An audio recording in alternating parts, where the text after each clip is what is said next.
میت کی طرف سے کی گئی قربانی کے گوشت کا کیا حکم ہوگا؟ کیا یہ صدقہ ہی کرنا ہوگی یا خود بھی استعمال کر سکتے ہیں؟ بیٹا بیٹی خاندان والے اگر کر رہے ہیں، انہوں نے وصیت بھی نہیں کی، نہ ان کا مال ہے یہ، تو اپنے طور پر اصالہ ثواب کے لیے کر رہے ہیں، تو یہ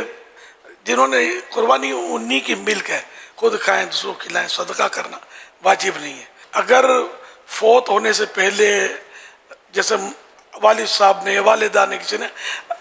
وصیت کر دی کہ بیٹا میری طرف سے قربانی کر دینا میرے پیسوں سے، تو اب یہ کہ جو یہ قربانی ہوگی نا وصیت والی میت کے پیسوں سے،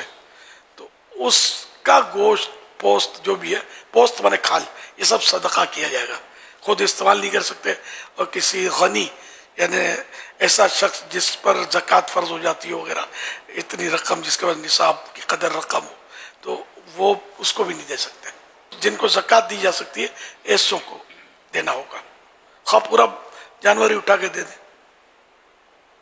اب وہ چاہے جس کو دے، وہ خود رکھے، وہ بھلے مالداروں کو تقسیم کر سکتا ہے، چاہے تو ابھی تو اس کا مالک ہو گیا وہ جو جس کو ہم نے دیا۔ یہ آسانی ہوتی ہے کہ اس تھوڑا تھوڑا گوشت بانٹنے کے لیے اس طرح کے فقراء ڈھونڈنا بڑا مشکل ہوتا ہے، تو جو سارا اٹھا کے دینا ممکن ہو تو وہ دیا جا سکتا ہے۔ اس میں یہ آسانی ہوگی نا کہ اب وہ جس کو چاہے وہ دے گا، تو کوئی حرج نہیں ہے، اس کا مالک ہے۔